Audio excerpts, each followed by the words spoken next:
سبحان اللہ بحمدہ عدد خلقہ ورضا نفسہ وزینۃ عرشہ ومداد کلماتہ سبحان اللہ بحمدہ سبحان اللہ العظیم رب اشرح لی صدری ویسر لی امری واحلل عقدۃ من لسانی یفقہوا قولی ربی زدنی علما اللهم صل على محمد وعلى آل محمد كما صليت على إبراهيم وعلى آل إبراهيم إنك حميد مجيد اللهم بارك على محمد وعلى آل محمد كما باركت على إبراهيم وعلى آل إبراهيم إنك حميد مجيد نحمد ونصلي على رسوله الكريم أما بعد فأعوذ بالله من الشيطان الرجيم بسم الله الرحمن الرحيم. جی سسٹرز، آج ہم صحاباؤں کے قصے نہیں لیں گے بلکہ ایک صحابیات کا قصہ لیں گے. ایسی صحابیات جو رسول اللہ صلی اللہ علیہ وسلم کی پہلی بیوی تھیں، ایک رول ماڈل ہمارے لیے، اسلام قبول کرنے والی پہلی عورت. آپ لوگ جانتے ہیں یہ کون ہے؟ حضرت خدیجہ رضی اللہ تعالیٰ عنہ. جی، حضرت خدیجہ رضی اللہ تعالیٰ عنہا. حضرت خدیجہ جو تھیں یہ بنو اسد کے قبیلے سے تھی، اور یہ بھی اونچا خاندان تھا، اونچا قبیلہ تھا. اور یہ قبیلہ قریشیوں کا ہی تھا، اور اس وجہ سے یہ بہت کیا تھی، یعنی ان کا جو درجہ تھا دوسری عورتوں کے مقابلے میں بہت زیادہ کیا تھا، اونچا تھا، کیونکہ خاندانی تھی، سادہ تھی، نیک تھی، پاک دامن تھی. ان کو طاہرہ کہتے تھے. طاہرہ کا مطلب ہوتا ہے پاک. طاہرہ کا مطلب ہوتا ہے پاک.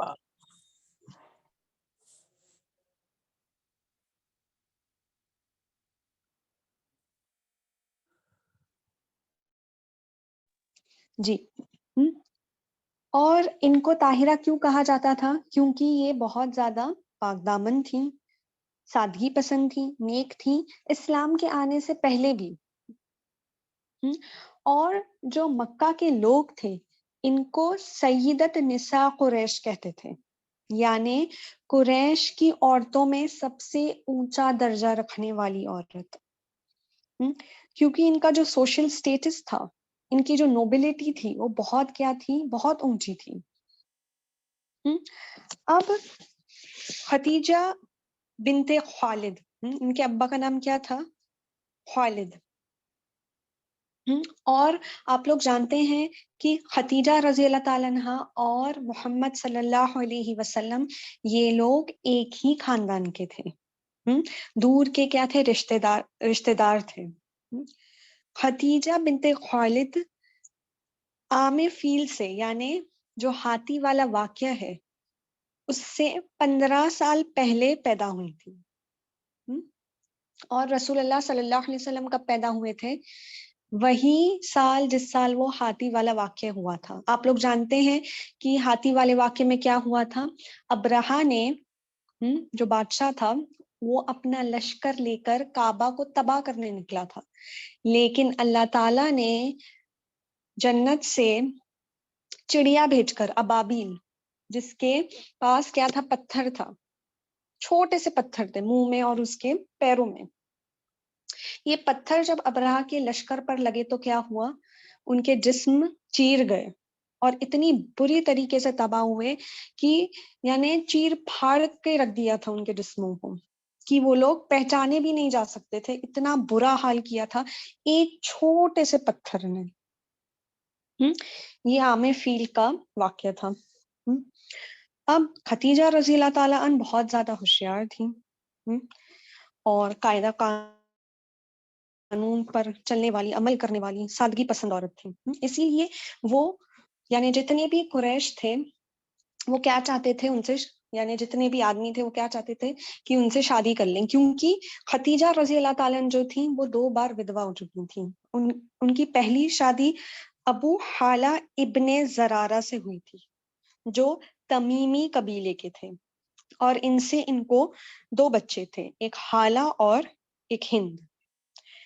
ان کے انتقال کے بعد، ابو حالہ کے انتقال کے بعد ان کی شادی عتیق ابن عائض ابن عبداللہ سے ہوئی تھی، ان سے بھی ان کو ایک بیٹا تھا، اور پھر کچھ وقت ساتھ گزرنے کے بعد ان کا بھی کیا ہو گیا تھا، ان کا بھی انتقال ہو گیا تھا۔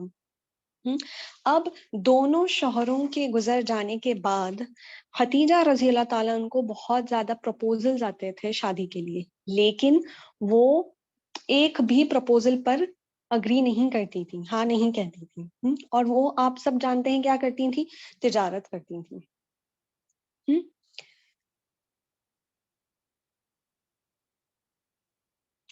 اب اسلام کے آنے سے پہلے ابن اشاق کہتے ہیں کہ ایک دفعہ ساری مکہ کی جو عورتیں تھیں وہ کعبہ کے ارد گرد جمع ہوئی تھیں، اور وہ لوگ یعنی یہ جو ایک بت تھا حبل کر کے، اور بھی سارے جو بت تھے، آپ جانتے ہیں کہ اسلام کے آنے سے پہلے بت پرستی بہت زیادہ مکہ میں بہت زیادہ پھیل چکی تھی، اور کعبہ میں بھی بت تھے، اس کے ارد گرد بھی بت تھے۔ تو حبل نامی ایک بت جو کعبہ کے ارد گرد میں یعنی اس کے سراؤنڈنگ جو ایریا تھا اس میں ان لوگوں نے اس کو رکھا ہوا تھا، اور سارے جو یعنی جو پلگرمز تھے وہ کیا کرتے تھے، طواف کرتے تھے اور سجدے بھی کرتے تھے، نعوذ باللہ، ان بتوں کے آگے۔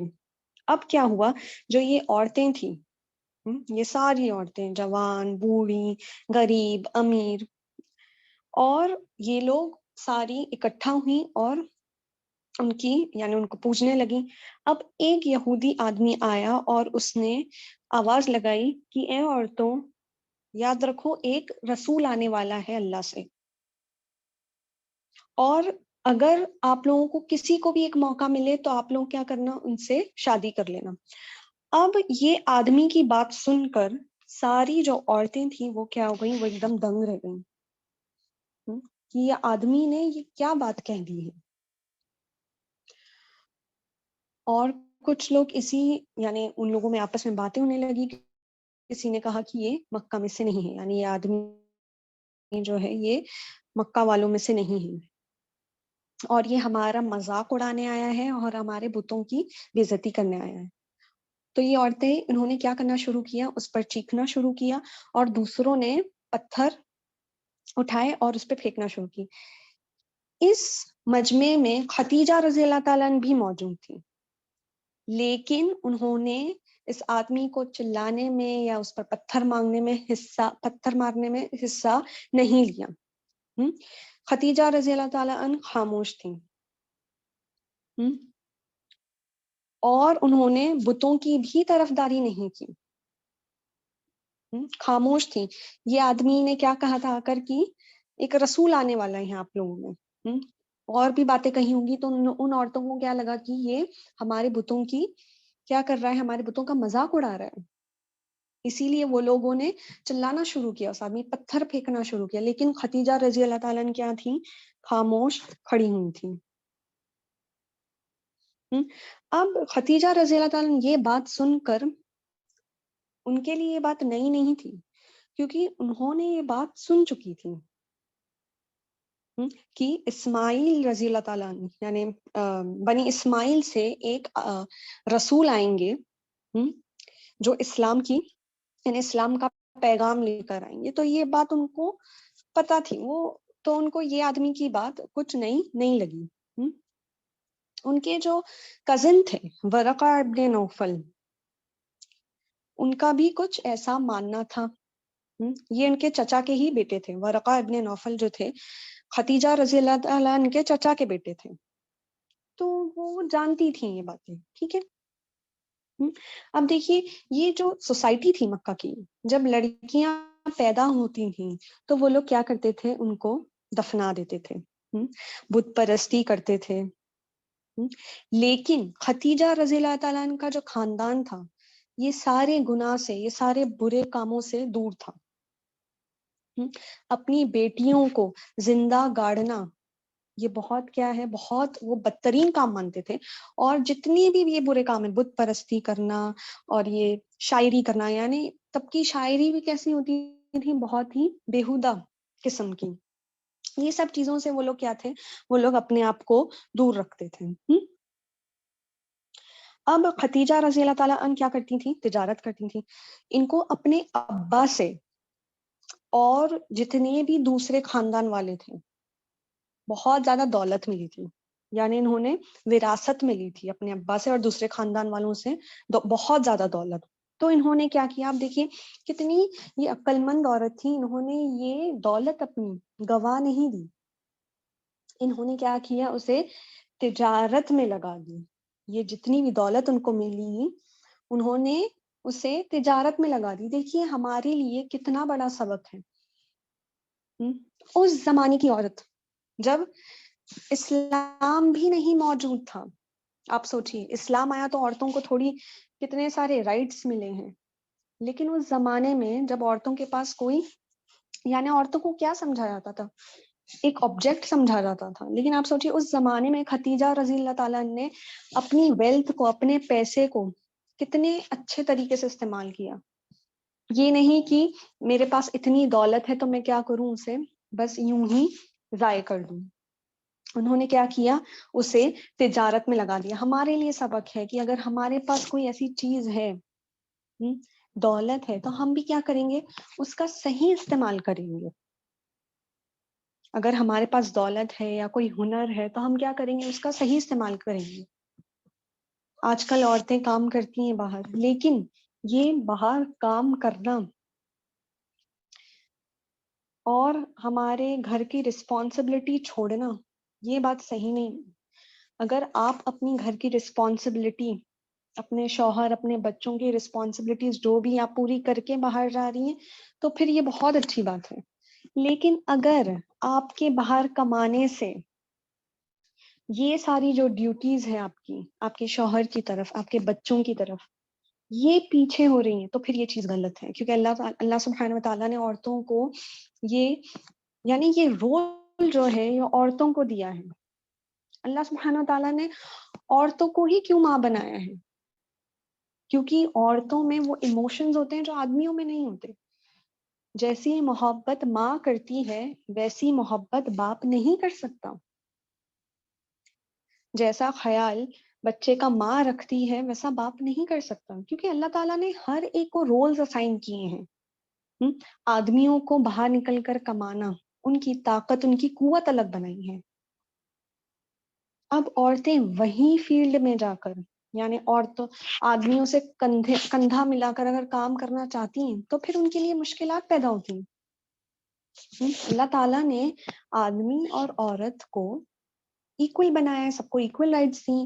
صرف ایک درجہ اوپر رکھا ہے آدمیوں کا. کیوں؟ کیونکہ وہ عورتوں کا کیا کرتا ہے؟ خیال رکھتا ہے، مینٹین کرتا ہے. اور جتنی بھی اس کی یعنی ماں ہے، بیوی ہیں، بہنیں ہیں، بچیاں ہیں، ان کا جو فائنینشیل ڈپینڈنس ہوتا ہے وہ کس پر ہوتا ہے؟ ان کے ابا پہ، شوہر پر، انہی پر ہوتا ہے. تو اللہ تعالیٰ نے آدمیوں کو ویسی قوت دی ہے کہ وہ باہر جا کر کمائیں. وہ جو ڈیفیکلٹیز فیس کرتے ہیں باہر جا کر، آپ دیکھیے اگر جو عورتیں کارپوریٹ ورلڈ میں کام کرتی ہیں، کارپوریٹ آفیسز میں، بہت مشکل ہوتی ہے. آسان نہیں ہے وہاں پر جا کر آدمیوں سے کندھا ملا کر کام کرنا. کیونکہ وہ چیز جھیلنے کے لیے، اور پھر ایسے چکروں میں کیا ہوتا ہے؟ عورتیں ایکسپلائٹ ہوتی ہیں. تو آپ اگر ایسی چیزیں کر رہی ہیں، تجارت کر رہی ہیں، ایسی جگہ کام کر رہی ہیں، تو دیکھیے کہ آپ کا کوئی ایکسپلائٹیشن نہ کرے، آپ کا کوئی فائدہ نہ اٹھائے. اور ایک اور چیز کیا ہوتی ہے کہ جب عورتیں باہر نکل کر کام کرتی ہیں تو پھر ان کی گھر کی ذمہ داریاں پیچھے رہ جاتی ہیں. اگر ایسی عورتیں ہیں جو گھر کی ذمہ داریاں پوری کریں، جیسے میں بتا رہی ہوں کہ اللہ سبحانہ تعالیٰ نے یہ ذمہ داری کس پر ڈالی؟ عورتوں پر ڈالی. کیونکہ عورت یہ چیز اچھے طریقے سے کر سکتی ہے نا. ہم بھی اگر جانتے ہیں کہ اگر کوئی شخص یہ کام اچھے طریقے سے، دو شخص ہیں اور ہمارا کوئی کام ہے، ہم جانتے ہیں کہ ان دونوں شخص میں سے ایک شخص میں یہ کام بہتر کر سکتا ہے، تو ہم کس کو دیں گے وہ کام؟ اسی شخص کو دیں گے جو بہتر کر سکتا ہے، نہ کہ اس شخص کو جو اتنی قابلیت نہیں رکھتا. ایسے ہی اللہ تعالیٰ نے یہ رولز آدمی اور عورت کو دیے ہیں. آدمیوں کو آدمیوں والا رول کہ وہ باہر جائے، محنت مشقت کرے، پیسے کما کر گھر لائے. اور عورت کیا کرے؟ عورت گھر کے کام کریں گے. ضروری نہیں ہے کہ صرف گھر کے کام کرنا. جیسے کہ آپ آج کل آ کر کلاسز میں بیٹھ رہی ہیں، سیکھ رہی ہیں، ہے نا. یہ بھی تو ایک چیز ہٹ کے ہے جو ہمارے ڈیلی کے ہاؤس ہولڈ چورز ہوتے ہیں، اس سے ہٹ کر یہ بھی تو چیز ہے، ہم یہ علم سیکھ رہے ہیں، یہ بھی الگ چیز، آپ اس کے لیے وقت نکال رہی ہیں، یہ بھی بہترین چیز ہے. اور اگر آپ کچھ تجارت کرنا چاہتی ہیں یا کوئی بھی ایسا کام ہونا جو آپ چاہتی ہیں کہ آپ کو آگے بڑھائے گا، دنیا اور دین میں دونوں میں ترقی دے گا، تو پھر آپ وہ کر سکتی ہیں. تو اپنے ہنر اور اپنی دولت کو ہمیں اچھے طریقے سے استعمال کرنا ہے، نہ کہ ہم اس کو ضائع کریں. کیونکہ اگر آپ کا ہنر ہے، اور جیسے میں نے پہلے بھی بتایا تھا، پچھلے سیشن میں نے آپ سے یہ چیز کہی تھی کہ اگر کوئی ایسی چیز ہے جو ہمارے پاس بہت اچھی ہے تو ہم کیا کریں گے، لوگوں سے بانٹیں گے، یہ آگے بھیجیں گے. ضروری نہیں ہے کہ ہم پیسے نہ لیں. اگر ہمارا ہنر ہے، اللہ تعالیٰ نے ہمیں اس قابل بنایا ہے، تو پھر ہم پیسے بھی لیں اس چیز کے. تو ہمیں کیا پتہ چلتا ہے خدیجہ رضی اللہ تعالیٰ عنہ سے کہ وہ بہت ہونہار عورت تھیں، بہت ہوشیار عورت تھی، اور اپنی دولت انہوں نے کیا کی تھی، تجارت میں لگائی تھی. اب دیکھیے وہ زمانے میں یمن اور شام، یہ جو بہت زیادہ امپورٹنٹ ٹریڈ سینٹرز تھے. گرمیوں میں شام کیا تھا، بہت زیادہ یعنی ماڈریٹ تھا، یعنی جو وہاں پر کا جو ٹیمپریچر تھا بہت زیادہ، وہاں گرمی نہیں پڑتی تھی. اسی لیے وہ لوگ کیا کرتے تھے، بصرہ کی طرف جاتے تھے جو شام میں ہے. وہ 140 کلومیٹر ڈمسکس کی دوری پر ہے، جو کیا ہے آج کا جارڈن. اب شام میں جو سردیاں ہوتی تھیں وہ بہت زیادہ سخت ہوتی تھیں، برف پڑتی تھی. تو تب یمن جو تھا وہ بہت زیادہ کیا ہوتا تھا، وہاں کا جو ٹیمپریچر ہوتا تھا بہت زیادہ اچھا ہوتا تھا. تو سردیوں میں مکہ والے کہاں جاتے تھے، یمن کی طرف جاتے تھے. آپ دیکھیے اللہ سبحانہ وتعالیٰ نے یہ سورہ جو ہے قریش، اس میں یہ چیز بتائی ہے، لِإِلَافِ قریش إِلَافِهِمْ رِحْلَةَ الشِّتَاءِ وَالصَّيْفِ. آپ نے یہ چیز پڑھی ہوگی کہ ان کی جو تجارت ہے وہ کیا ہے، امانت میں ہے، سردیوں میں اور گرمی اور سردیوں کی جو ان کی جرنیز ہیں. اب تجارت جو تھی وہ عرب کا بہت زیادہ، یعنی وہ پوری ان کی جو ڈپینڈنسی تھی وہ کس پہ تھی، تجارت. آپ جانتے ہیں کہ پچھلے زمانے میں ماڈرن ڈے جابس تو تھی نہیں، تو ان کی کمائی کا کیا سورس تھا، تجارت ہی تھی. اب خدیجہ رضی اللہ تعالیٰ عنہ وہ کیا کرتی تھیں، وہ کچھ پیسے دیکھ کر، اب وہ خود عورت تھیں تو وہ نہیں جا سکتی تھیں باہر بھٹکنا گھومنا، تو وہ کیا کرتی تھیں، آدمیوں کو وہ ہائر کرتی تھی، ان کو پیسے دیتی تھی، اور وہ ان کے بیہاف پر کیا کرتے تھے، تجارت کرتے تھے. اب رسول اللہ صلی اللہ علیہ وسلم کے بارے میں خدیجہ رضی اللہ تعالیٰ نے سنا، تو انہوں نے کیا کہا ان سے کہ وہ جا کر ان کی تجارت کریں، اور اپنی جو غلام تھے میسرہ ان کو بھیجا شام رسول اللہ صلی اللہ علیہ وسلم کے ساتھ. اب جب وہ تجارت کر کے آئے تو پھر کیا ہوا، تب بہت زیادہ پروفٹ بھی لے آئے، اور میسرہ نے ان کی بہت زیادہ تعریف کی کہ وہ بہت سچے ہیں، امانت دار ہیں، نیک ہیں. اب یہ تعریف سن کر خدیجہ رضی اللہ تعالیٰ عنہ بہت زیادہ امپریس ہوئی، بہت زیادہ متاثر ہوئی، اور وہ ان کے بارے میں سوچنے لگی. اب دیکھیے خدیجہ رضی اللہ تعالیٰ عنہ بہت جانی مانی عورت تھی اپنے قبیلے کی، اتنا کی کہ ہر کوئی ان سے شادی کرنے کے لیے تیار تھا. ان کا خاندان اونچا تھا، تجارت کرنے والی عورت تھی، اور ایسی نہیں، بہت ہی زیادہ ہوشیار، پاک دامن، نیک، سادگی پسند. لیکن خدیجہ رضی اللہ تعالیٰ نے ہر ایک کو منع کر دیا تھا. جب ان کی ملاقات رسول اللہ صلی اللہ علیہ وسلم سے ہوئی اور ان کی تعریف انہوں نے میسرہ سے سنی، تو وہ بہت زیادہ متاثر ہوئی، اور ان سے شادی کرنے کی جو چاہ تھی انہوں نے اپنی دوست نفیسہ بنت منبی سے بتائی کہ میں رسول اللہ صلی اللہ علیہ وسلم سے نکاح کرنا چاہتی ہوں، اور ان سے بتایا کہ وہ کتنے نیک ہیں اور اچھے خاندان کے ہیں، اور امانت دار ہیں، سچے ہیں. اب نفیسہ گئیں رسول اللہ صلی اللہ علیہ وسلم کے پاس اور ان سے کہا کہ آپ شادی کیوں نہیں کرتے. تب محمد صلی اللہ علیہ وسلم نے کیا کہا کہ مجھ سے شادی کون کرے گا، یعنی وہ یتیم تھے، ان کے پاس زیادہ مال دولت نہیں تھی، تو وہ مسکرائے اور کہا کہ اگر کوئی ہے جو آپ سے شادی کرنا چاہتا ہے تو آپ کیا کریں گے شادی؟ تو انہوں نے پوچھا رسول اللہ صلی اللہ علیہ وسلم نے کون ہے وہ؟ تو انہوں نے کہا کہ خدیجہ بنت خوالد۔ رسول اللہ صلی اللہ علیہ وسلم نے کہا کہ اگر وہ ہاں کہتی ہیں تو پھر میں شادی کرنے کے لیے تیار ہوں۔ اب نفیسہ گئی خدیجہ رضی اللہ تعالیٰ عنہ کے پاس اور انہوں نے بتایا محمد صلی اللہ علیہ وسلم نے ہاں کہی ہے۔ تب کیا ہوا، ان دونوں کا نکاح ہو گیا۔ محمد صلی اللہ علیہ وسلم نے چچاؤں سے بتایا، ابو طالب، حمزہ رضی اللہ تعالیٰ عنہ، یہ لوگ گئے خدیجہ رضی اللہ تعالیٰ عنہ کے چچا کے پاس، عمر ابن اسد، اور پھر مہر دی اور ان کا نکاح ہو گیا۔ اور یہ نکاح کی جو دعوت تھی وہ خدیجہ رضی اللہ تعالیٰ عنہ کے گھر پر ہوئی تھی۔ حلیمہ سعدیہ، یہ کون ہے؟ جنہوں نے رسول اللہ صلی اللہ علیہ وسلم کو دودھ پلایا تھا۔ خدیجہ رضی اللہ تعالیٰ عنہ نے حلیمہ سعدیہ کو 40 بھیڑ تحفے کی طور پر دیے۔ اب جب خدیجہ رضی اللہ تعالیٰ عنہ ان کی بیوی بنی محمد صلی اللہ علیہ وسلم کی، تو وہ ان سے بہت زیادہ محبت کرنے لگی، اور انہوں نے اپنا یہ زید ابن حارثہ، جیسے میں نے آپ لوگوں کو پہلے بتایا ہے، جو ان کا غلام تھا زید ابن حارثہ، جو ان کو تحفے کی طور پر ملا تھا، انہوں نے زید ابن حارثہ کو محمد صلی اللہ علیہ وسلم کو دے دیا تحفے کی طور پر۔ تب دیکھیے غلام جو تھے وہ تحفے کی طور پر دیے جاتے تھے، کیونکہ آپ جانتے ہیں کہ غلام بازاروں میں بکتے تھے۔ اور زید ابن حارثہ جب محمد صلی اللہ علیہ وسلم کو دیے گئے، تب محمد صلی اللہ علیہ وسلم ان سے بھی بہت زیادہ محبت کرنے لگے، اور زید ابن حارثہ بھی محمد صلی اللہ علیہ وسلم سے محبت کرنے لگے، اتنی کہ محمد صلی اللہ علیہ وسلم نے ان کو اپنا بیٹا بنا لیا تھا۔ رسول اللہ صلی اللہ علیہ وسلم کو خدیجہ رضی اللہ تعالیٰ عنہ سے 2 لڑکے ہوئے اور 4 لڑکیاں ہوئیں، القاسم، عبداللہ، زینب، رقیہ، ام کلثوم اور فاطمہ۔ اب اسلام کا پیغام، یہ رسالت ملنے سے پہلے رسول اللہ صلی اللہ علیہ وسلم جو ہیرا پہاڑ ہے وہاں پر جا کر، ایک جو یعنی کیو ہے، وہاں پر جا کر وہ کیا کرتے تھے؟ میڈیٹیٹ کرتے تھے۔ غار ہیرا میں جا کر کیا کرتے تھے؟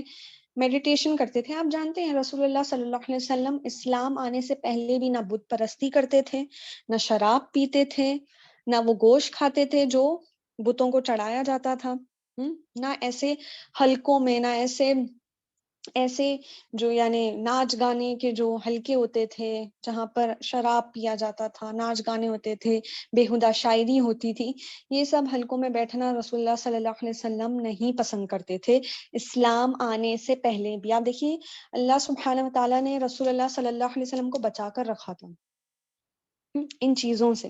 یہ جتنی بھی حرام چیزیں ہیں، ان ساری چیزوں سے رسول اللہ صلی اللہ علیہ وسلم پہلے سے ہی بچے ہوئے تھے۔ آپ جانتے ہیں میں نے خدیجہ رضی اللہ تعالیٰ عنہ کے بارے میں بھی وہی بات کہی کہ ان کا خاندان بھی کیا تھا؟ بہت اچھا تھا۔ ان کے کزن کیا تھے؟ عیسائی تھے، یعنی کرسچینٹی کو فالو کرتے تھے۔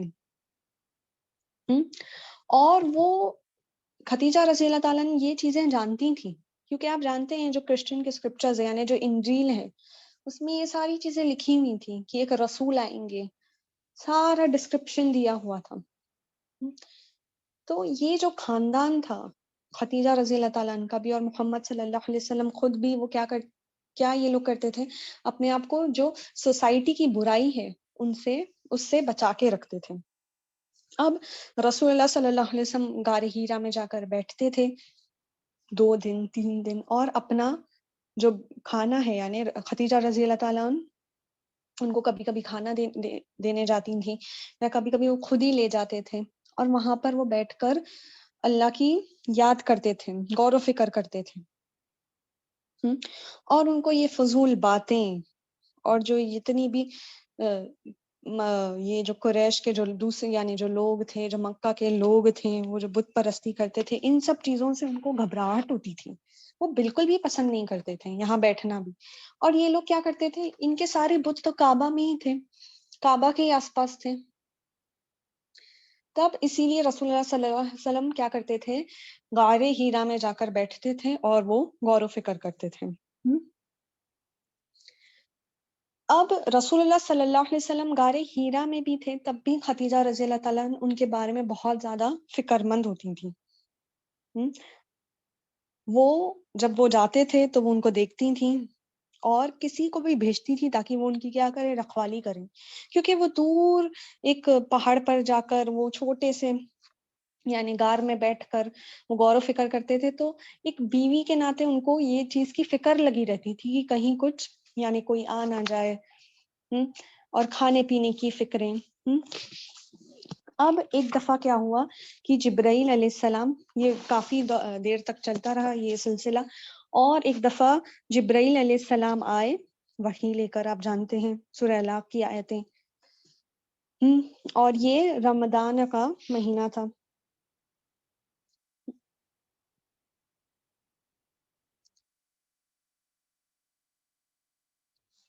اب جب جبرائیل علیہ السلام آئے اور رسول اللہ صلی اللہ علیہ وسلم کو پر وہ آیتیں نازل ہوئیں، وہ ڈر کے گھر چلے گئے اور کیا کہا، زمیلونی زمیلونی، مجھے ڈھانک لو، مجھے ڈھانک لو۔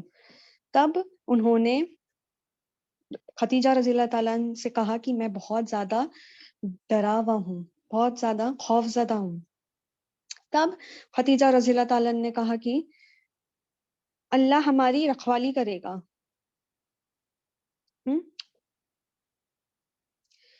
اور انہوں نے کہا کہ آپ ثابت قدم رکھیے، قسم اس کی جس کے ہاتھ میں میری روح ہے، میرا خیال ہے کہ آپ رسول ہیں جو اس امت کو بھیجے گئے ہیں، اللہ آپ کو کبھی بھی رسوا نہیں کرے گا، آپ اپنے رشتہ داروں سے اچھا سلوک کرتے ہیں، آپ سچے ہیں، آپ کمزور کی مدد کرتے ہیں، آپ مہمان نوازی کرتے ہیں، اور جو پریشان ہے اس کی پریشانی دور کرتے ہیں۔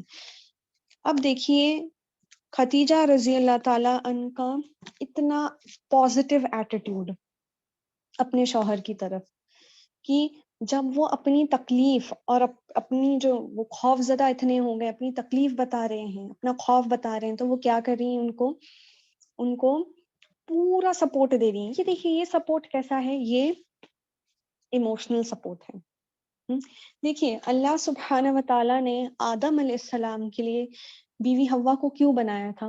جب آدم علیہ السلام سو رہے تھے، تب ان کی جو ہڈی تھی یعنی جو رب کیج ہے اوپر کی طرف کا، اس ہڈی سے جو ٹوسٹڈ ہے، ٹیڑھی ہڈی سے، اس ہڈی سے بیوی حوا کو بنایا تھا۔ کیوں؟ کیونکہ اللہ سبحانہ تعالیٰ کو آدم علیہ السلام کو ایک ساتھی دینا تھا، ایک کمپینین دینا تھا، ان کی لونلینس دور کرنے۔ تو دیکھیے یہ کتنا بہترین رول ہے ایک بیوی کا، کہ وہ اپنے آدمی کو ایموشنل سپورٹ دے۔ اس کی جو تکلیف ہے، یہاں پر خدیجہ رضی اللہ تعالیٰ عنہ ان کو دیکھیے کیسے سپورٹ کر رہی ہیں، نہیں کہہ رہی کہ نہیں ہو سکتا کچھ اور ہو، آپ بے فضول گھبرا رہے ہیں، نہیں، ان کا پازیٹیو ایٹیٹیوڈ دیکھیے کتنا بہترین سپورٹ ہے۔ کیا ہم یہ سپورٹ دیتے ہیں؟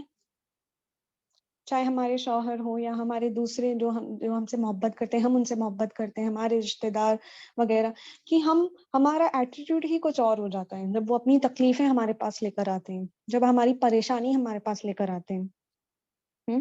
یہ ان کو پورا حوصلہ دے رہی ہیں، ان کا کمفرٹ دیکھیے، اپنے شوہر کو طریقہ دیکھیے کہ آپ کیا ہیں، آپ امانت دار ہیں، اللہ آپ کو کبھی رسوا نہیں کرے گا، آپ غریبوں کی مدد کرتے ہیں، جو پریشان ہے اس کی پریشانی دور کرتے ہیں، مہمان نوازی کرتے ہیں، تو اللہ آپ کے ساتھ ہمیشہ اچھا کرے گا، آپ فکر مت کریے۔ تو اللہ سبحانہ و تعالیٰ نے عورت کو ایک ایموشنل سپورٹ بھی بنایا ہے اپنے ہسبینڈ کے لیے، جو ایموشنل سپورٹ ایک ہسبینڈ کسی اور میں نہیں دیکھ سکتا، وہ اپنی بیوی میں دیکھ سکتا ہے، اپنی بیوی میں وہ چیز اسے ملے گی۔ تو ہمیں یہ کوشش کرنا ہے کہ اگر ہم اس جگہ پر ہو جس جگہ پر خدیجہ رضی اللہ تعالیٰ عنہ تھی، یہ ایک بہت جنرل ٹاپک ہے کہ اگر ہمارے شوہروں کو ایسی تکلیف ہے یا کوئی بھی ایسی، تو ہم کتنا ایموشنل سپورٹ ان کو دیتے ہیں یہ چیز پر. اب وہ کہاں لے گئے؟ اب دیکھیے ان کا جو یہ ایموشنل سپورٹ ہے صرف ورڈز پر ختم نہیں ہوتا ہے. وہ لے گئی ان کو ورقہ ابن نوفل کے پاس جو ان کے چچازاد بھائی تھے. اور وہ جانتی تھیں کہ وہ کیا ہے، کرسچن ہے، اور ان کے جو اسکرپچرز ہیں یعنی جو انجیل ہے ان میں یہ چیزیں لکھی ہوئی ہیں. اور جب وہ لے گئی محمد صلی اللہ علیہ وسلم کو نوفل، ورقہ ابن نوفل کے پاس، اور بتایا سارا واقعہ، تب انہوں نے کیا کہا؟ ورقہ نے کہا کہ پاک ہے وہ جس کے ہاتھ میں ہے ورقہ کی روح. اگر تم سچے یعنی یہ واقعہ سچا ہے پورا، تو پھر کیا ہوا ہے؟ ایک بہت بڑا عظمت والا فرشتہ جو آیا تھا موسیٰ علیہ السلام اور عیسیٰ علیہ السلام کے پاس، یہ وہی فرشتہ ہے. بے شک یہ امت کے رسول ہیں، اور ان سے کہنا کہ یہ ثابت قدم رہے. اب یہ کیا کہہ رہے ہیں کہ یہ جو ہے فرشتہ یعنی جبرائیل علیہ السلام، آپ جانتے تھے یہ ساری وحی اور سب کچھ یہ صرف رسول اللہ صلی اللہ علیہ وسلم کے دور سے نہیں آ رہے، یہ پہلے بھی رسولوں کو بھیجے گئے تھے. کوئی بھی خبر یعنی عذاب کی خبر یا کچھ بھی ہے، جبرائیل علیہ السلام، تبھی یہ یہودی جو ہے آپ قرآن میں دیکھیں گے ان کو پسند نہیں کرتے تھے جبرائیل علیہ السلام کو. وہ لوگ صاف کہتے تھے کہ ہمیں نہیں پسند جبرائیل علیہ السلام، ہمیں میکائیل پسند ہے کیونکہ میکائیل بارش لے کر آتے ہیں. تو یہ ان کے جو اسکرپچرز ہیں یہ ساری باتیں آلریڈی موجود تھیں ان چیزوں میں، ان کے اسکرپچرز میں، انجیل میں، توراہ میں. تو وہی ورقہ ابن نوفل وہی کہہ رہے ہیں کہ یہ وہی فرشتہ ہے جو عیسیٰ علیہ السلام اور موسیٰ علیہ السلام کو بھیجا گیا تھا. اب ان کی بیوی گئی واپس رسول اللہ صلی اللہ علیہ وسلم کے پاس بتانے کے لیے، اور پھر ان کو بھی لے آئی ورقہ ابن نوفل کے پاس، یعنی رسول اللہ صلی اللہ علیہ وسلم کو بھی لے آئی. جب رسول اللہ صلی اللہ علیہ وسلم کو ورقہ نے دیکھا تو کہا کہ قسم ہے اس ذات کی جس کے ہاتھ میں ہے میری روح، آپ ہی نبی ہیں اس امت کے، آپ کو ناپسند کیا جائے گا، آپ کو تکلیف دی جائے گی، نکالا جائے گا، آپ سے لڑائی کی جائے گی. اگر میں اس دن تک زندہ رہوں تو میں آپ کو ضرور سپورٹ کروں گا. اور پھر انہوں نے ان کا ماتھا چوما. تب محمد صلی اللہ علیہ وسلم نے پوچھا بہت تعجب سے کہ یہ لوگ جو اتنی محبت کرتے ہیں، کیونکہ رسول اللہ صلی اللہ علیہ وسلم بہت پسندیدہ تھے سب کو، ان کو امین کہا جاتا تھا. آپ جانتے ہیں جب حجر اسود کا یعنی وہ جو بلیک سٹون ہے وہ رکھنے کا معاملہ، جب بہت زیادہ اس پر لڑائی ہو گئی تھی، جب کعبہ کو پھر سے بنایا گیا تھا، تب انہوں نے کیا کہا تھا کہ جو بھی شخص آئے اس دروازے سے پہلے یعنی کعبہ میں جو پہلے داخل کرے وہی اس بات کا فیصلہ لے گا. تب رسول اللہ صلی اللہ علیہ وسلم نے بہت حکمت سے وہ اس بات کا فیصلہ لیا تھا، اور پھر وہ حجر اسود کو انہوں نے خود ہی وہاں رکھا تھا. تو دیکھیے لوگ کتنا پسند کرتے تھے. جب انہوں نے دیکھا کہ رسول اللہ صلی اللہ علیہ وسلم آ رہے ہیں، پہلے داخل ہونے والے شخص اس واقعے کے ٹائم، تب سارے لوگ خوش ہو گئے تھے، کیونکہ سب کو یہی لگتا تھا کہ یہ ہم سے سب سے زیادہ محبت کرتے ہیں. تو دیکھیے یہ تعجب ان کا کہ مجھے نکالا جائے گا، میرے لوگ مجھے نکالیں گے. ان کے لیے یہ یعنی یہ ایسا ہے کہ ہمارے اگر آپ سے کہہ دیا جائے کہ آپ کے گھر والے آپ کو نکال دیں گے، تو آپ کے لیے یہ ماننا کتنا مشکل ہوگا. وہ لوگ جو آپ سے اتنی محبت کرتے ہیں، کوئی کہہ رہا ہے کہ وہی لوگ آپ کو نکال دیں گے. تو محمد صلی اللہ علیہ وسلم کے لیے یہ چیز بہت زیادہ کیا تھی، بہت زیادہ تعجب کرنے لگے.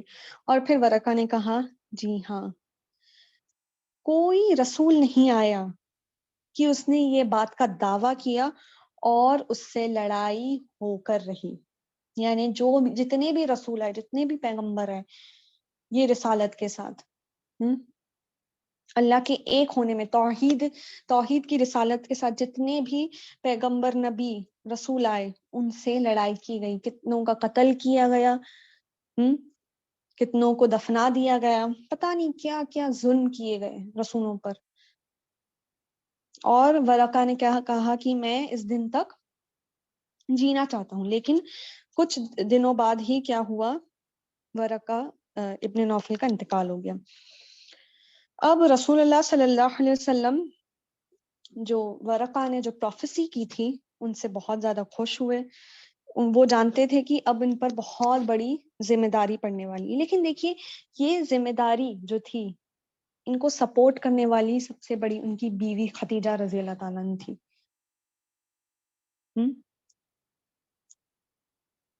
آپ جانتے ہیں کہ جب عائشہ رضی اللہ تعالیٰ عنہ نے پوچھا تھا کہ وہ کس سے سب سے زیادہ محبت کرتے ہیں، دیکھیے عائشہ رضی اللہ تعالیٰ عنہ کبھی کبھی بہت زیادہ ناراض ہو جاتی تھی کیونکہ وہ خدیجہ رضی اللہ تعالیٰ عنہ کا اتنی بار نام لیتے تھے ان کے آگے کہ عائشہ رضی اللہ تعالیٰ عنہ کبھی کبھی ناراض ہو جاتی تھی. تب رسول اللہ صلی اللہ علیہ وسلم نے کیا کہا تھا خدیجہ رضی اللہ تعالیٰ عنہ کے بارے میں کہ جب لوگوں نے مجھے رسوا کیا، مجھے نکالا، تب میرے ساتھ کون کھڑی تھی؟ خدیجہ رضی اللہ تعالیٰ عنہ. جب لوگوں نے مجھے تکلیف دی تب میرے ساتھ کون تھی؟ خدیجہ رضی اللہ تعالیٰ عنہ. جب لوگوں نے ان کا انکار کیا تو ان میں کس نے یقین رکھا؟ خدیجہ رضی اللہ تعالیٰ عنہ نے. جب لوگوں نے ان کو جھوٹا کہا تو وہ ان کے ساتھ کھڑی تھی کہ وہی سچے ہیں. اور رسول اللہ صلی اللہ علیہ وسلم کو سارے بچے صرف خدیجہ رضی اللہ تعالیٰ عنہ سے ہی ہوئے. اسی لیے جو محبت تھی اور جو خدیجہ رضی اللہ تعالیٰ عنہ کا درجہ تھا رسول اللہ صلی اللہ علیہ وسلم کے دل میں، وہ بہت الگ تھا باقی بیویوں سے. خدیجہ رضی اللہ تعالیٰ عنہ پہلی تھی اللہ اور اس کے رسول میں ایمان لانے والی اور اسلام قبول کرنے والی، اور انہوں نے ہر طریقے سے اپنے ہسبینڈ کو، اپنے شوہر کو ہر طریقے سے کیا کیا؟ پورا کا پورا سپورٹ کیا، چاہے وہ مال ہو، دولت، جو بھی چیز ہو، ایموشنل سپورٹ ہو، فائنینشیل سپورٹ ہو. آپ جانتے ہیں کہ خدیجہ رضی اللہ تعالیٰ عنہ بہت زیادہ پیسے والی تھیں. اب رسول اللہ صلی اللہ علیہ وسلم رسول اللہ صلی اللہ علیہ وسلم پر سورہ مدثر کی آیتیں نازل ہوئی، اور رسول اللہ صلی اللہ علیہ وسلم نے یہ جان لیا تھا، یعنی جب دوبارہ وہ فرشتہ آیا تو وہ گھر گئے اور پھر سے انہوں نے کیا کیا؟ اپنے آپ کو ڈھانک لیا، اور تب وہ سورہ مدثر کی آیتیں نازل ہوئی کہ اے ڈھکے ہوئے اٹھ اور کیا کر؟ آگاہ کر لوگوں کو. اب ڈرا. رسول کیوں بھیجے جاتے ہیں؟ لوگوں کو ڈرانے اور خوشخبری بھیجنے. کن لوگوں کو ڈرانے؟ جو لوگ کیا ہیں؟ عذاب، یعنی گناہ میں پڑے ہوئے ہیں. کس سے ڈرانے؟ عذاب سے ڈرانے. اور خوشخبری کس چیز کی؟ کہ جو مومن ہے، جو اللہ اور اس کے رسولوں میں، اس کی کتابوں میں، اس کے فرشتوں میں ایمان لائے، تو اس کے لیے کس کی بشارت ہے؟ جنت کی. رسول اللہ صلی اللہ علیہ وسلم یا کوئی بھی رسول نگہبان بنا کر نہیں بھیجے گئے تھے. یہ دو کاموں کے لیے بھیجے گئے تھے، ایک ڈرانے والا اور ایک خوشخبری دینے والا. اور پھر جب یہ آیتیں نازل ہوئی، ان سے کہا گیا کہ اٹھو اور اب کیا کرو؟ اب وارننگ دو. تب رسول اللہ صلی اللہ علیہ وسلم نے اپنی بیوی خدیجہ رضی اللہ تعالیٰ عنہ سے کہا کہ اب سونے کا وقت، اور جو آسانی تھی اب وہ کیا ہوئی ہے؟ اب وہ ختم ہوئی ہے. اب کیا ہے؟ یہ ایک بہت زیادہ امپورٹنٹ مشن ہے جو کیا کرنا ہے؟ اب آگے لے جانا ہے. اب خدیجہ رضی اللہ تعالیٰ نے بھی کیا کیا؟ لوگوں کو اسلام کی طرف بلانا شروع کیا. زید ابن حارثہ اور ان کی بیٹیاں، یہ انہوں نے خدیجہ رضی اللہ تعالیٰ عنہ کے، یعنی جب انہوں نے دعوت دی تو ان لوگوں نے یہ دعوت قبول کی. اور پھر آپ جانتے ہیں کہ مسلمانوں پر جب اسلام یعنی پھیلنے لگا، شروعات ہوئی، غلام جتنے تھے قبول کرنے لگے، غریب طبقے کے لوگ قبول کرنے لگے، تو کیا ہوا؟ ظلم شروع ہو گیا. لیکن خدیجہ رضی اللہ تعالیٰ عنہ بھی ثابت قدم رہی پہاڑ کی طرح. اور جب ان کے دو بیٹوں کا انتقال ہوا، القاسم اور عبداللہ، تب بھی انہوں نے کیا کیا؟ صبر کیا. انہوں نے دیکھا کہ اسلام میں پہلی شہید جو عورت تھی سمیہ، ان کو انہوں نے شہید ہوتے ہوئے دیکھا کہ کیسے یہ جو ظالم تھے انہوں نے ظلم کر کر کے سمیہ رضی اللہ تعالیٰ عنہ کیا ہوئی؟ وہ شہید ہو گئی، ان کا ظلم سہ کر. ظالموں کا. تو دیکھیے یہ ساری چیزیں، اب دیکھیے محمد صلی اللہ علیہ وسلم اور خدیجہ رضی اللہ تعالیٰ عنہ، یہ دونوں بھی اونچے خاندان کے تھے. تو یہ قریش جو تھے، جو مشرک تھے مکہ کے، وہ لوگ اونچے خاندان والوں کو کیسے تکلیف دیتے تھے؟ زبانی تکلیف دیتے تھے، تانے مار کر، مذاق اڑا کر، اور پتہ نہیں کیا کیا. تب دیکھیے جب، اور جو غلام تھے ان پر وہ ہاتھ اٹھاتے تھے، مارتے پیٹتے تھے. لیکن جب ان لوگوں کا یہ زبانی جو ظلم تھا، یہ بھی ظلم ہے. کسی پر ایسے لفظ بولنا، تانے بازی کرنا، مذاق اڑانا، یہ سب بھی ظلم ہے. جب وہ لوگوں نے دیکھا کہ یہ کوئی اثر نہیں دے رہا ہے، تو پھر رسول اللہ صلی اللہ علیہ وسلم پر بھی ہاتھ اٹھانا شروع کر دیا. آپ جانتے ہیں اونٹ کی اوجھڑی لا کر ان کے اوپر رکھ دی تھی. کیسی گھنونی حرکتیں کرتے تھے وہ لوگ. صرف کیوں؟ کیونکہ وہ کیا کہتے تھے کہ ایک اللہ میں مانو. آپ دیکھیے ہم یہ سوچتے ہیں کہ وہ لوگ یہ اس بات پر ایمان نہیں لائے کہ کیا کرنا تھا، صرف اللہ اور اس کے رسول میں ماننا تھا. اتنی ہٹ دھرمی تھی. ہم لے آئے ہیں. لیکن آپ اس بات پر غور و فکر کریے کہ کیا ایک ایسی چیز ہے جو رسول اللہ نے کہا ہے کرنا ہے اور آپ نہیں کر رہے؟ کیا ایسے حرام کام ہے جو آپ کے لیے مشکل ہے چھوڑنا؟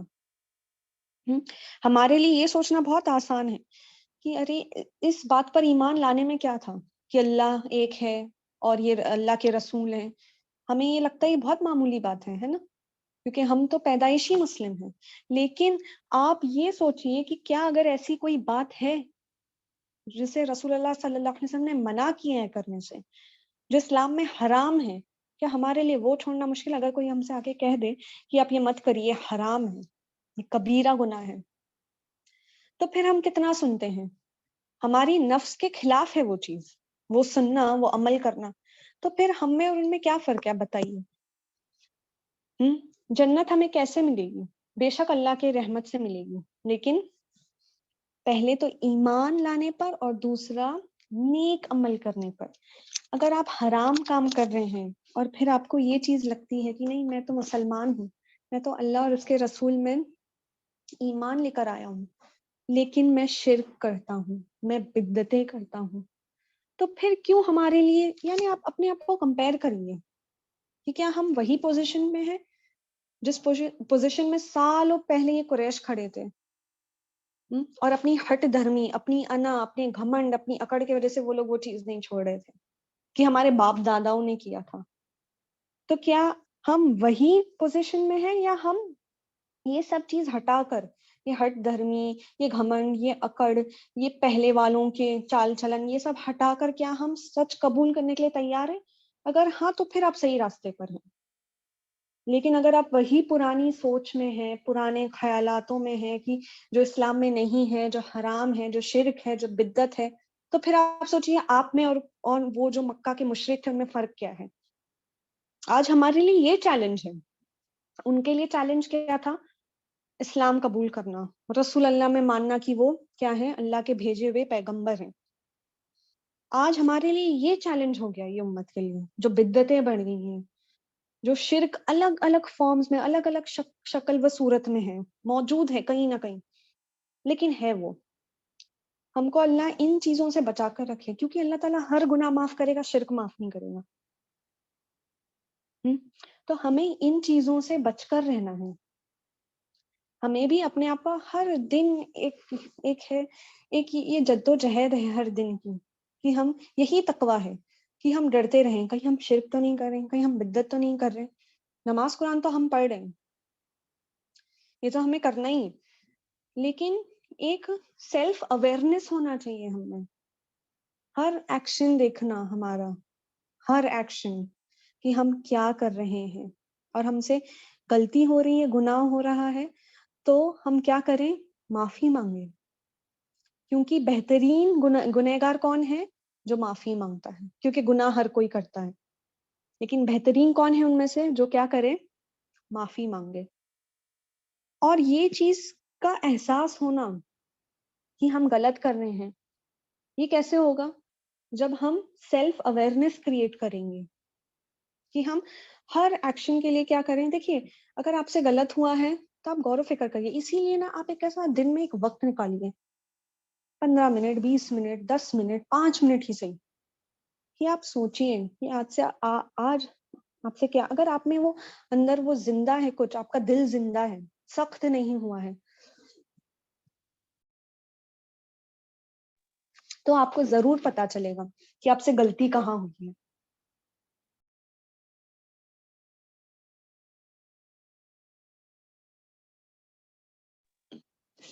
جی, تو ہم سیلف ریفلیکشن اور سیلف اویئرنیس کریں. اور پھر دیکھیے خدیجہ رضی اللہ تعالیٰ نے اپنے شوہر کو کیا کیا, پورا سپورٹ کیا. رسول اللہ صلی اللہ علیہ وسلم کو بہت زیادہ امپورٹنٹ کیا تھا, یہ جو مشن تھا یہ بہت زیادہ امپورٹنٹ تھا. تب خدیجہ رضی اللہ تعالیٰ ایک مضبوط پہاڑ کی طرح عورت ہی تھی, لیکن ایک مضبوط پہاڑ کی طرح جمی رہی اور پورا سپورٹ کیا رسول اللہ صلی اللہ علیہ وسلم کو. ہم ہمارے ہسبینڈز کو کیسے سپورٹ کریں گے اگر وہ دین کا معاملہ ہو؟ اگر ہمارے شوہر کیا ہیں, دین میں نہیں ہے, تو ان کو دین کے بارے میں سکھا کر اچھے طریقے سے, بہترین طریقے سے, کیونکہ دیکھیے جو آدمی ہوتے ہیں وہ کیا کرتے ہیں, ان کا آدھے سے زیادہ وقت کہاں نکل جاتا ہے, کام میں. کچھ ہیں جو یعنی اسلام کا, دین کا کام کرتے ہیں, پر کچھ کیا ہے, ان کا زیادہ سے زیادہ وقت کہاں نکل جا رہا ہے, تجارتوں میں, گھر یعنی باہر کے کاموں میں. تو ہمارا کیا فرض بنتا ہے یہاں پر کہ اگر ہم علم سیکھ رہے ہیں تو پھر ہم ان کو بھی سکھائیں. ہم اس طریقے سے علم میں ان کے اضافہ کر کے ان کو سپورٹ کریں گے. علم میں ان کے اضافہ کر کے ہم کیا کریں گے, سپورٹ کریں گے. ایک میری دوست تھی, ان کا جو بیٹا ہے وہ یعنی وہ رات میں سونے لگیں تو وضو کرنے لگیں, تو ان کے چھوٹا ہی بیٹا ہے, تو کہا کہ مجھے کیوں نہیں بتایا, یعنی پوچھا کہ کیا کر رہی ہیں, تو بولتے وضو کر کے سو رہی ہیں. تو وہ بچے نے کہا کہ بتایا انہوں نے کہ وضو کرنے کے کیا بینیفٹس ہیں, رات میں گناہ معاف ہوتے ہیں, ہے نا, فرشتے ہمارے لیے مغفرت کرتے ہیں جیسے ہم کروٹ بدلتے ہیں. تب وہ چھوٹے سے بچے نے کہا کہ مجھے کیوں نہیں بتایا, میں بھی عمل کرتا. تو دیکھیے ہم کیا صرف دوری رہتی ہے, صرف ایک بولنے کی دوری رہتی ہے.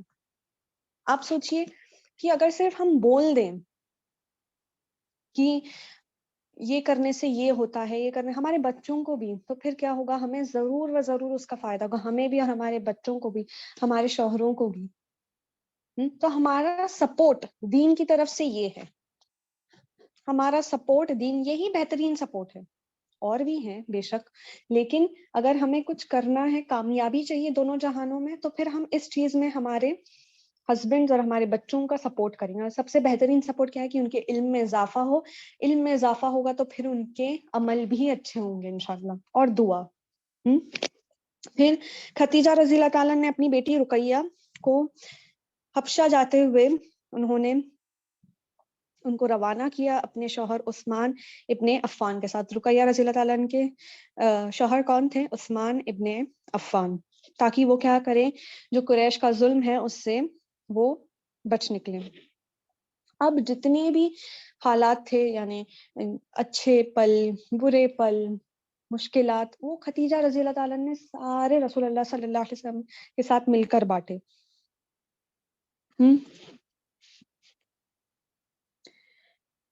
اب اس کے بعد کیا ہوا, یہ لوگ اللہ سبحانہ و تعالیٰ سے کیا کریں, مدد مانگنے لگے, یعنی صبر مانگنے لگے.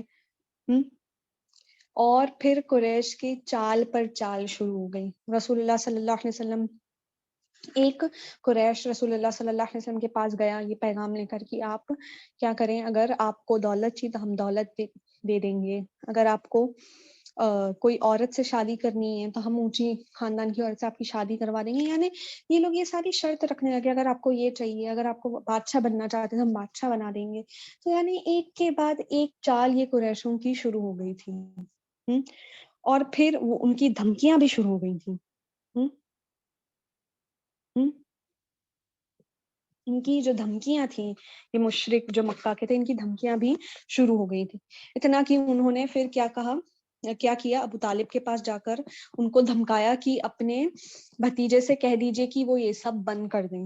تب رسول اللہ صلی اللہ علیہ وسلم نے کیا کہا کہ اللہ کی قسم میرے چاچا، اگر ایک ہاتھ میں سورج رکھ دے میرے اور ایک ہاتھ میں چاند رکھ دیں تب بھی میں یہ دین نہیں چھوڑوں گا. اور ختیجہ رضی اللہ تعالیٰ نے بھی ان کا یہی بات پر کیا کیا، ساتھ دیا. اور پھر قریش نے کیا کیا، انہوں نے سارے مسلمانوں کو بائیکاٹ کر دیا سوشلی، اور یعنی ان سے کوئی تجارت نہیں ہوگی، ان کے خاندان میں کوئی، خاندان کی لڑکی کوئی لے گا نہیں شادی کے لیے، ان کے خاندان سے کوئی تجارت نہیں، کوئی بات چیت نہیں، کوئی بھی سوشل کانٹیکٹ نہیں، بالکل ان کا کیا کر دیا گیا، بائیکاٹ کر دیا گیا. اور پھر ابو طالب نے کیا کیا، یہ سارے مسلمانوں کو لے کر وہ ابو طالب شب ابو طالب یعنی جو ویلی ہے ابو طالب کی، وہ وہاں گئے اور وہاں پر انہوں نے 3 سال گزارے. لیکن کیا ہوا، وہ جتنے بھی سال تھے وہ بہت مشکل میں گزرے، کیونکہ تجارت بند تھی تو پیسے نہیں تھے، کھانا نہیں تھا، تو وہ لوگ جو سوکھی پتیاں ہوتی تھی وہ کھاتے تھے. اور کچھ لوگ تھے مکہ کے جو بہت زیادہ نرم دل تھے اپنے وہ رشتہ داروں کی طرف، تو وہ لوگ کیا کرتے تھے، کبھی کبھی جا کر کھانا دے دیتے. لیکن زیادہ تر وقت انہوں نے کیسا گزارا، بہت تکلیفوں سے، بہت مشکل میں گزارا. اور اس وجہ سے کیا ہوا، ان کی جو طبیعت تھی وہ بہت زیادہ بگڑنے لگی ختیجہ رضی اللہ تعالیٰ عنہ کی. جب وہاں سے آئے، جب یعنی یہ بائیکاٹ ختم ہوا 3 سال کے بعد، تو کیا ہوا، ابو طالب کا انتقال ہو گیا. اور ابو طالب کے انتقال کے بعد ختیجہ رضی اللہ تعالیٰ عنہ کا بھی انتقال ہو گیا. اور اسے کیا کہتے ہیں، ایئر آف گریف کہتے ہیں. اب رسول اللہ صلی اللہ علیہ وسلم نے ختیجہ رضی اللہ تعالیٰ یعنی یہ بہت ایک کے بعد ایک کیا تھا، بہت بڑا لاس تھا رسول اللہ صلی اللہ علیہ وسلم کے، کیونکہ ابو طالب نے ہمیشہ ان کا ساتھ دیا تھا، ہمیشہ جی. اور ختیجہ رضی اللہ تعالیٰ نے بھی کیا کیا تھا، ہمیشہ ان کا ساتھ دیا تھا. اب دیکھیے اتنا سپورٹ کرنے والے لوگ، ابھی بھی حالات بہت زیادہ سدھرے نہیں ہیں. ابھی کیا ہوا ہے، بائیکاٹ ختم ہوا ہے اور دونوں کا کیا ہو گیا، انتقال ہو گیا. ختیجہ رضی اللہ تعالیٰ عنہ بہت زیادہ کیا تھی، ایک ایکسلنٹ ایگزامپل تھی، یعنی اللہ کی راہ میں جدوجہد کرنے والی، اپنے شوہر کو پورے ہر طریقے سے سپورٹ کرنے والی، اور اللہ کی رضامندی چاہنے والی، رسول کی رضامندی چاہنے والی. تب رسول اللہ صلی اللہ علیہ وسلم نے ان کے لیے کیا کہا تھا کہ بہترین عورت جنت میں مریم بنت عمران ہے، اور بہترین عورت کون ہے، ختیجہ بنت خوالد. یعنی یہ 2 عورتوں کے بارے میں کہا کہ جنت میں بہترین عورت کون ہے، مریم بنت عمران، اور کون ہے، ختیجہ بنت خوالد. تو دیکھیے ختیجہ رضی اللہ تعالیٰ عنہ کے بارے میں ہمیں کتنی بہترین، کتنی ویلیوز، کتنے لیسنز، آپ دیکھیے کتنے، آپ کو کتنی چیزیں سیکھنے مل رہی ہیں. ان کی ایک چھوٹی سی یہ جو بایوگرافی جو پڑھی ہے ہم نے، چھوٹی سی کہانی میں کتنے یعنی ایسے موتی اور ہیرے جیسے لیسنز ہے، سبق ہیں ہمارے لیے. اگر ہم غور و فکر کریں تو ہر چیز انسان کو غور و فکر سے ملتی ہے. آپ یہ یاد رکھنا کہ اگر ہم غور و فکر کریں گے، ہم اگر قرآن بھی پڑھ رہے ہیں اور اس کا ٹرانسلیشن پڑھ رہے ہیں، تو اگر آپ یوں ہی پڑھ رہے ہیں تو آپ کو اس کے جو جیمز ہیں وہ نہیں ملیں گے.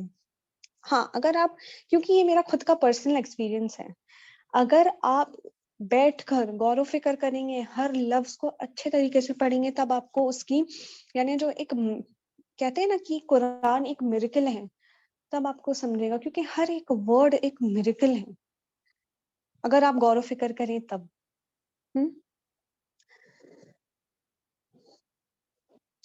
ختیجہ رضی اللہ تعالیٰ عنہ کا انتقال ہونے کے بعد آپ جانتے ہیں انہوں نے سودا بنت زمہ سے شادی کی تھی، اور اس کے بعد عائشہ رضی اللہ تعالیٰ عنہ سے. میں مکمل کروں گی یہاں پر ختیجہ رضی اللہ تعالیٰ عنہ کا قصہ.